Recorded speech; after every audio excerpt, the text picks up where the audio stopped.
नमस्कार, मैं राजेंद्र कानून को साधना न्यूज़ से आप देख रहे हैं हमारा कार्यक्रम अखबारों की सुर्खियां।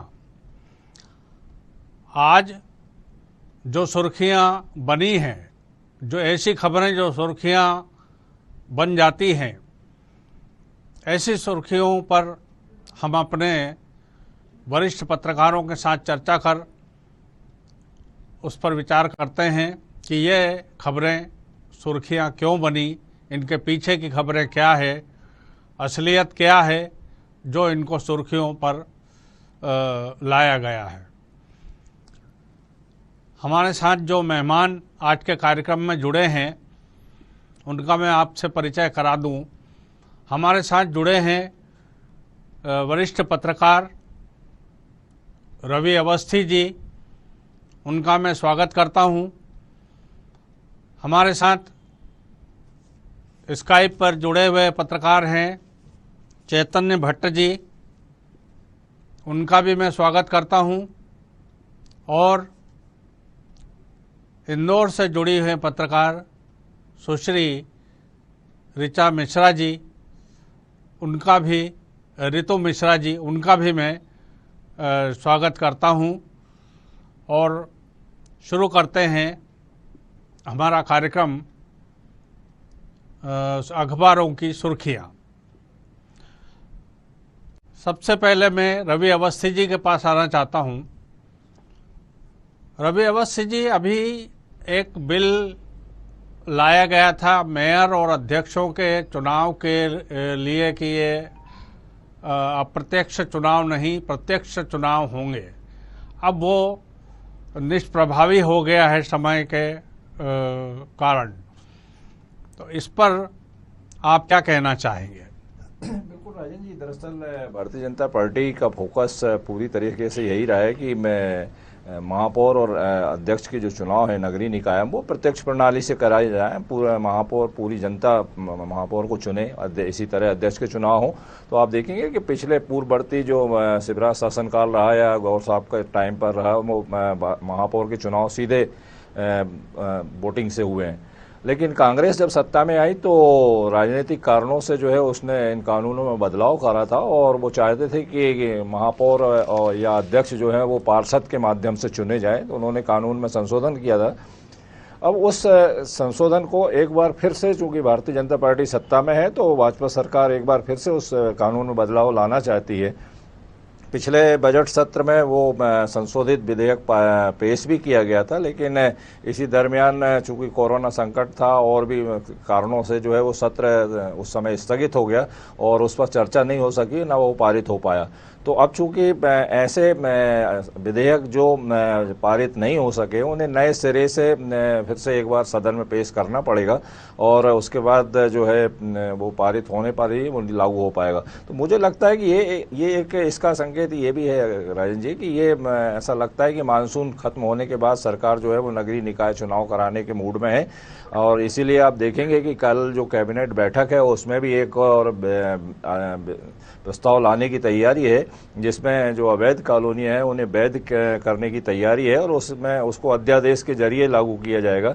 तो ये तमाम जो घोषणाएं हैं, जो तमाम जो कवायद है वो नगरीय निकाय को चुनाव को लेकर। इस मामले में मैं एक बात कहना चाहूँगा कि जब भी अवैध कॉलोनियों को वैध कर दिया जाता है और फिर अवैध कॉलोनियाँ बनना शुरू हो जाती है, फिर वो चुनावी दृष्टि से उनको वैध कर दिया जाता है, तो ये वैध और अवैध का चक्कर जो है ये कभी ख़त्म नहीं होता है। हमेशा लोगों को कोई डर रहता नहीं है कि भाई अवैध रूप से आप बना लो, चुनाव के जैसे ही नज़दीक आएंगे तो अपनी कॉलोनी वैध हो जाएगी और सारी सुविधाएं हमको मिलने लग जाएगी, तो कोई चिंता की बात ही नहीं है।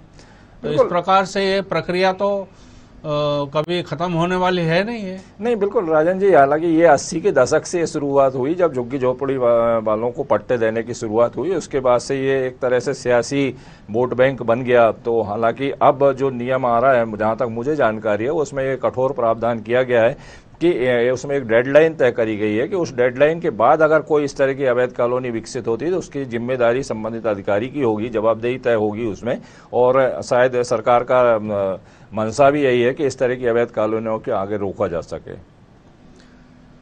ठीक है अवस्थी जी, मैं अब चैतन्य भट्ट जी के पास आना चाहता हूँ। चैतन्य जी, एक आरएसएस के अपने मोहन भागवत जी जो सरसंघ चालक हैं, उनका बयान आया है कि जो हिंदू ये कहता है कि इस देश में मुसलमान नहीं रह सकते, वो हिंदू हिंदू नहीं है। सारा डीएनए यहाँ पर एक है, और चाहे वो कोई भी हो। तो क्या ये बयान आपको चुनावी बयान नजर आता है, या और कोई कारण से उन्होंने ये बयान दिया है? किस तरह से देखते हैं इसको आप?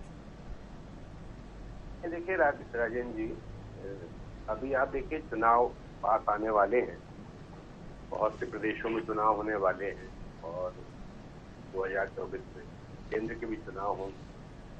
तो इस बात को लेके भी ये बयान जो है वो बहुत महत्वपूर्ण माना जा सकता है, क्योंकि पिछले कुछ सालों में जो ध्रुवीकरण हुआ है मुसलमान के लिए, और जिस तरह से बीजेपी के नेताओं ने कहा कि भारत माता की जय नहीं बोलेगा या वंदे मातरम नहीं बोलेगा वो पाकिस्तान चला जाए।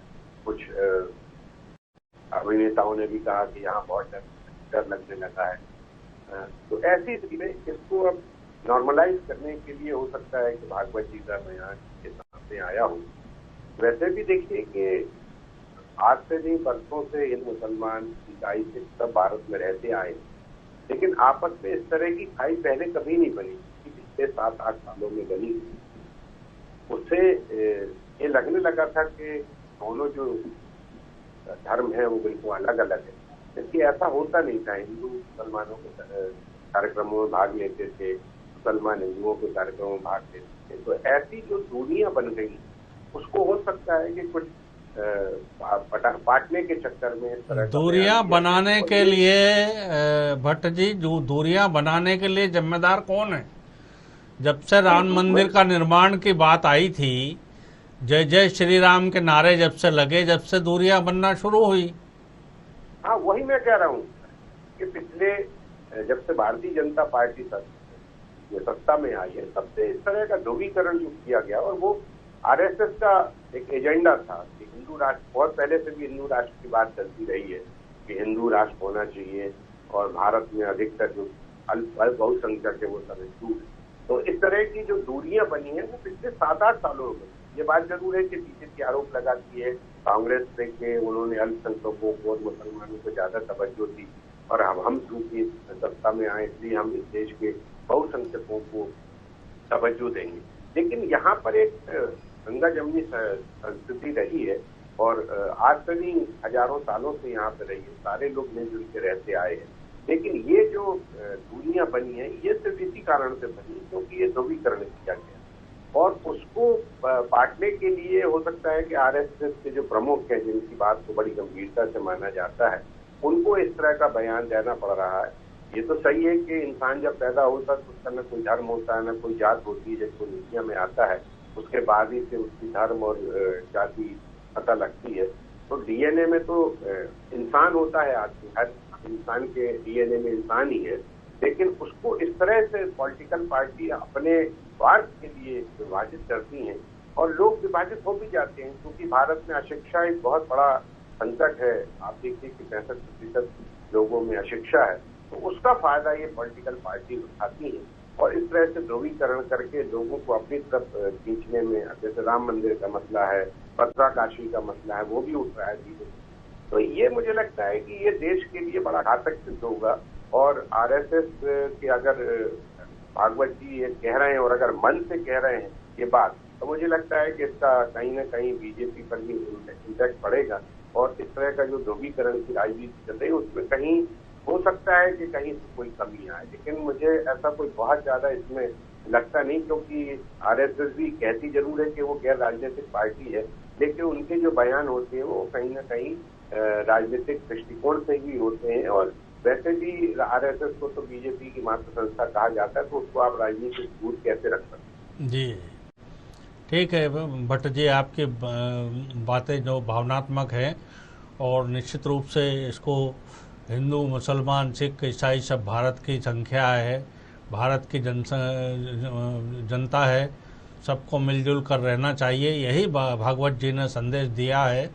और ये उन लोगों के लिए, खास करके जो सोशल मीडिया पर एक प्रकार का जहर उगल रहे हैं, उन लोगों के लिए एक सबक है ये कि भारत को जो है इस प्रकार से अलग अलग हम भारत की जनता को विभाजित नहीं कर सकते।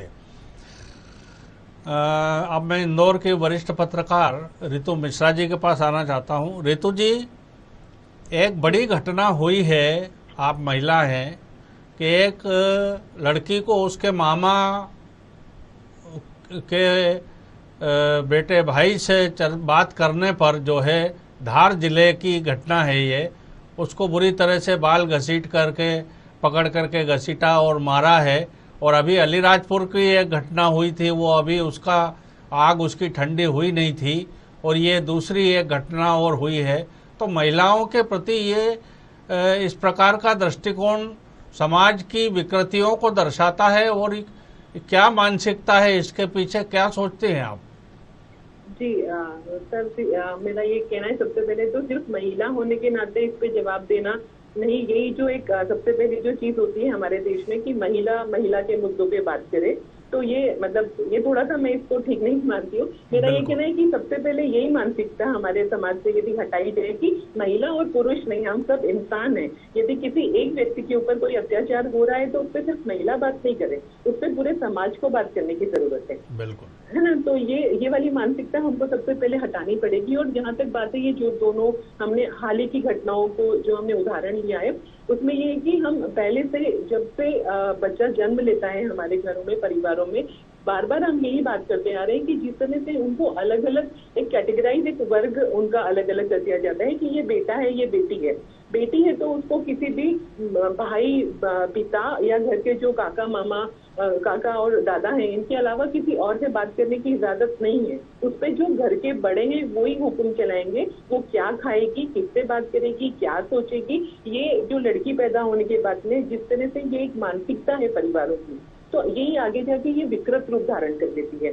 आप किसी भी व्यक्ति को इस तरह से बाल घसीट के मारना, उसको अभी हाल ही की घटना में हमने जो देखा कि उसको उल्टा खड़ा कर दिया, घर के पिता बेटे ने महिला के साथ ये करा, तो ये इस तरह की जो मानसिकता है ये घर से ही पैदा होती है। पहले घर से पैदा होती है, परिवार में जाती है, समाज में जाती है, और देश में एक ये बड़ा रूप धारण कर देती है। और ये जो इस तरह का जो वर्ग में विभाजित करना है पुरुष और महिला को, यही इसका सबसे बड़ा कारण है। आप किसी भी व्यक्ति को जब वो जन्म लेता है तो उसको इंसान समझिए ना आप। ऐसा तो नहीं है कि आप बिना महिला के रह पाएंगे, ये दुनिया सस्टेन कर पाएगी, ऐसा नहीं है। हम सब जानते हैं ये एक शाश्वत सत्य है, ये बहुत सबसे पुराना, सबसे पहला वाक्य है, लेकिन यही बार बार बात दोहराई जाती है। लेकिन हमारे परिवारों में जिस तरह से बच्चों को बड़ा किया जा रहा है, जिस तरह से उनके दिमाग में ये चीजें डाली जा रही है, यही बड़े होकर विकृत रूप धारण कर देती है।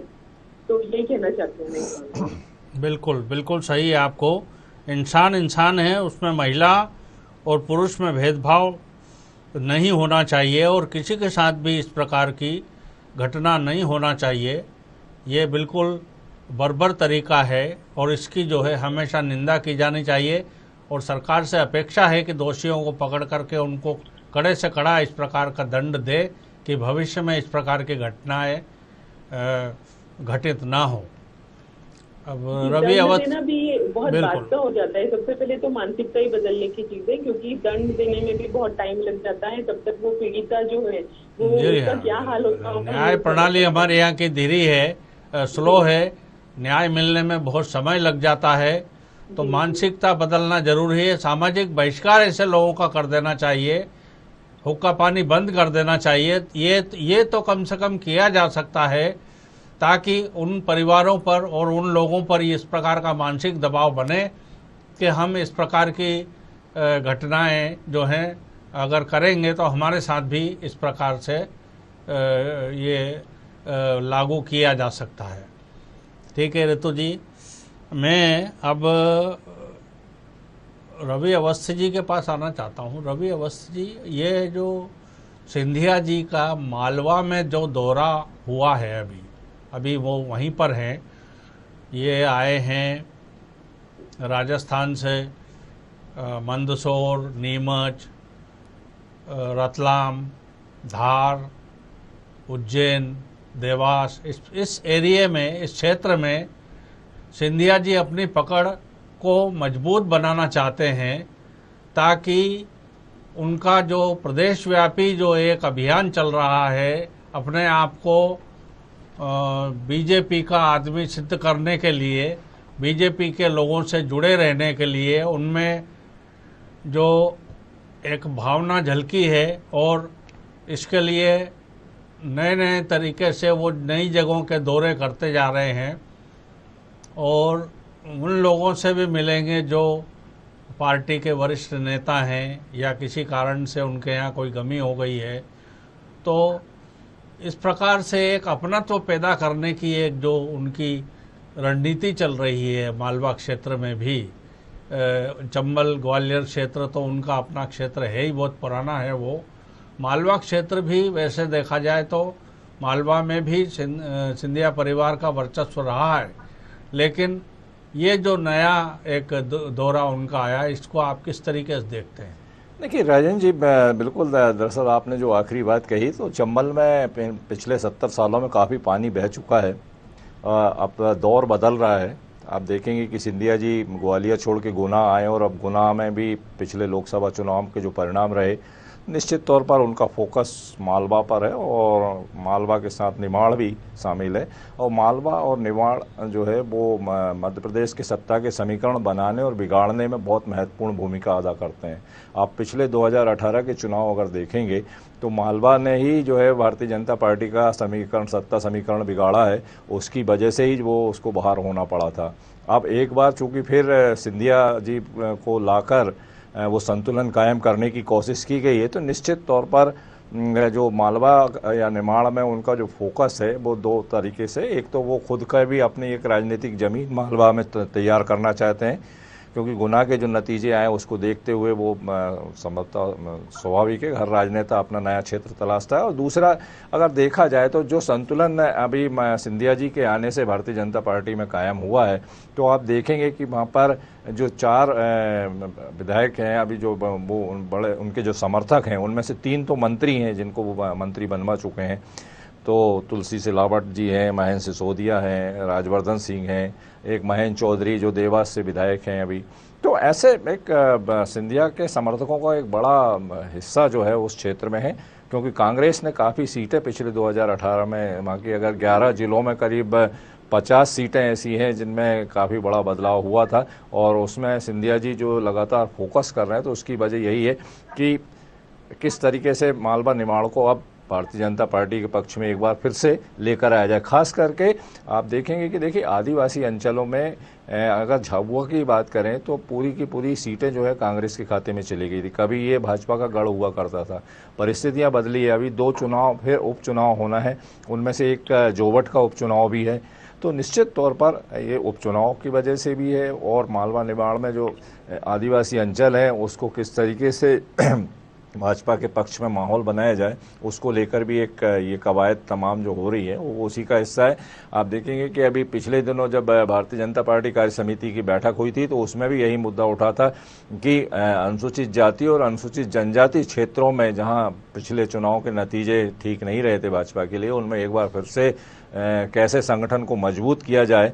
अभी सुनने में ये भी आया है कि संघ के जो सरकारी विभाग हैं दत्तात्रेय जी, वो भी आ रहे हैं और उन्होंने भी आदिवासी क्षेत्रों में फोकस करने की बात कही। तो ये जो पूरी तमाम कवायद है, चाहे वो आरएसएस की हो या भारतीय जनता पार्टी की हो, सिंधिया जी की हो, सब मिली जुली एक कवायद जो है वो उसका पूरा एक सियासी समीकरण केवल यही है कि कैसे और मालवा निमाड़ में भाजपा मजबूत हो। बिल्कुल सही है। मालवा और निमाड़ में भाजपा किस प्रकार से मजबूत हो, यही भावना लेकर के सिंधिया जी का ये दौरा जो चल रहा है, और सिंधिया जी भी अपने आप को मालवा और निमाड़ में मजबूत नेता सिद्ध करना चाहते हैं, ये भी एक कारण हो सकता है।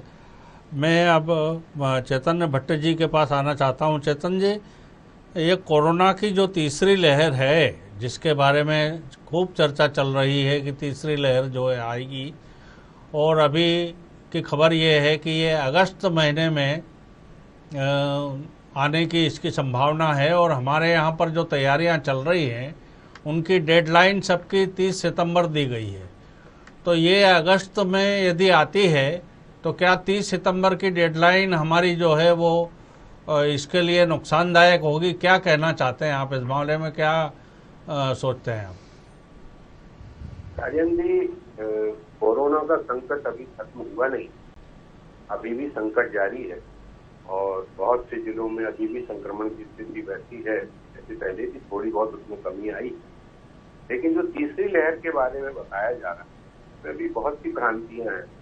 अभी एक बड़े चैनल में मैं देख रहा था, कोई यूएस के गोडसे करके एक डॉक्टर हैं, उनका कहना है कि तीसरी लहर का तो कोई सवाल ही नहीं होता, क्योंकि हार्ड कम्युनिटी बन चुकी है। तो देश में जो लोग एक व्यक्ति अगर 20 को संक्रमित करता है तो उस हिसाब से 50 से 60 करोड़ लोगों को संक्रमण हो चुका है जिनके बारे में पता नहीं है और वो अपने आप ठीक हो।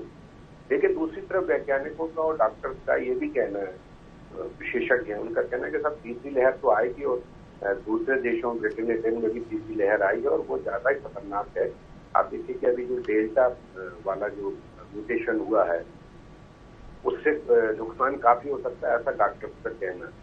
अब सरकार के सामने ये बात का सवाल है कि अब क्योंकि ये बताया गया है कि ये अगस्त में आ सकती है और अगर आपने डेडलाइन सितंबर की दी है, जो ऑक्सीजन प्लांट की स्थिति है, जो ऑक्सीजन कंसंट्रेटर की स्थिति है, उनकी डेडलाइन अगर आप सितंबर में देते हैं और अगर अगस्त में कोई लहर आती है तो मुझे लगता है कि बहुत ज्यादा नुकसान होगा, क्योंकि डेल्टा के बारे में बताया जा रहा है कि ये संक्रमण बहुत तेजी से फैलाता है। इससे नुकसान इतना नहीं होता लेकिन इससे संक्रमण बहुत तेजी से फैलता है और जिनकी इम्यूनिटी कमजोर होती है उन पर तत्काल असर होता है। बच्चों के बारे में भी ये कहा जा रहा है कि तीसरी लहर जो है वो बच्चों को ज्यादा प्रताड़ित कर सकती है। तो ऐसी स्थिति में अब सरकार को इस बात की युद्ध स्तर पर तैयारी करना पड़ेगी कि हमको अगस्त में ही अपने सारे जो डेडलाइन है वो हम कंप्लीट कर दें, क्योंकि अगर वेरिएंट आता है, म्यूटेशन होता है, तो निश्चित तौर पे इसका तो हमें आज आम जनता को भुगतना पड़ेगा। ये ठीक है कि काफी तेजी से वैक्सीनेशन चल रहा है और मध्य प्रदेश में एक महाअभियान के तहत वैक्सीनेशन चलाया गया था और इसमें काफी सफलता भी मिली, लेकिन अभी भी स्थिति ऐसी नहीं है कि हम आप ये कह सकें कि कम्युनिटी हार्ड कम्युनिटी बन सकती। तो ऐसी स्थिति में अब सरकार के सामने जैसे ऑक्सीजन प्लांट की बात है कि 78 ऑक्सीजन प्लांट लगने थे लेकिन अभी तक 7 ही शुरू हो पाए हैं। तो इसके अलावा और जो अस्पताल हैं उनकी भी स्थितियां ऐसी हैं, जो सेंटर्स बनाए जा रहे हैं कोविड, उनकी भी स्थिति ऐसी। तो अब सरकार के सामने ये बहुत बड़ी चुनौती है कि अगर जैसा कि वैज्ञानिक कह रहे हैं, अब हो सकता है कि जैसे कुछ लोगों का कहना है कि 4-6 महीने बाद आएगी, अब उसमें भी अलग अलग तरह की भ्रांतियां हैं। कोई कह रहा है कि 6 महीने बाद आएगा, कोई कह रहा है कि 3 महीने में आ जाएगा। जो नया बिल्कुल बात वो ये बिल्कुल चैतन्य जी, सितंबर में भी आ तो कभी भी आए। अब एक आखिरी प्रश्न में आखिरी तैयारियां करना हाँ बिल्कुल सही है। अब मैं आखिरी बात जो है रितु जी के पास आखिरी में आना चाहता हूँ, समय की कमी है, जो भी आप कहें। 16 जिले ऐसे हैं जो सूखे की चपेट में आए हुए हैं, इस समय मानसून रूठा हुआ है। इसको क्या कहेंगे हम? प्रकृति की जो है वो हमारे साथ कोई नाराजगी कहेंगे, या पर्यावरण के हिसाब से जिस प्रकार के पेड़ों की अंधाधुंध कटाई हुई है उसको कहेंगे कि मानसून अभी तक जो है वो ढंग से आया नहीं है और 16 जिले जो है बिल्कुल पूरी तरह से सूखे की चपेट में है। जी आपने जो दूसरी बात कही है वो भी इसका एक जवाब हो सकता है, लेकिन हम ये देख रहे हैं कि पहले जो मौसम वैज्ञानिक है उन्होंने जो भविष्यवाणी की थी उसके हिसाब से तो अभी जून में ही आ जाना था मानसून, लेकिन अभी तक नहीं आया है। तो अभी ये दोहरी मार है, एक तरफ तो हम कोरोना के संकट से जूझ रहे हैं, उसके लिए निपटने के लिए कोशिश कर रहे हैं, वहीं जो जिलों में सूखे जैसी स्थिति मतलब बनने की स्थिति हो सकती है, तो ये एक दोहरी मार है। पिछले 1.5 साल से हमारे पास में कामकाज जो लोगों का रुका हुआ पड़ा हुआ है और उसके बाद में जब ये मानसून भी ठीक टाइम पे नहीं आएगा तो बहुत मुश्किल हो जाएगी। जान और माल दोनों जो बोलते हैं हम उसका नुकसान हो रहा है। और जो हम ये देखेंगे जो प्रकृति के प्रति हमारा जो निर्मम रवैया है, हमने जो पिछले कुछ सालों में जहाँ पे भी हमको ये हरियाली होना चाहिए थी, ग्रीन जोन होना चाहिए था, वहाँ हमने हमारे सीमेंट वाले मकान खड़े कर लिए हैं, पूरा सीमेंट का जंगल खड़ा कर दिया है। वो तो एक इसका कारण है ही, मौसम का ये जो हमारा मानसून है ये लेट आने का, तो परेशानी तो ये हमारी बढ़ने वाली है ही। हम लोग खुद ही मतलब जो ये कोरोना की जो बीमारी है, इसमें हम जो ये इस बार जो ये मौसम का हम असर जो झेल रहे हैं वो उसके और बढ़ने का कारण भी हो सकता है। तो ये दोनों तरफ से हमको परेशानी इसके लिए झेलनी पड़ सकती है। बिल्कुल सही कहा आपने। कोरोना की मार से हम त्रस्त हैं, दूसरी तरफ ये जो हरियाली नष्ट हो रही है उसको भी हम जो है एक कारण मान सकते हैं। तो आज के जो अखबारों की सुर्खियाँ हैं उसमें हम यहीं पर इसको समाप्त करते हैं, और तीनों जो हमारे मेहमान जुड़े हैं उनका हम धन्यवाद अदा करते हैं। और देखते रहिए आगे के हमारे साधना न्यूज़ के कार्यक्रम। मुझे इजाज़त दीजिए, नमस्कार।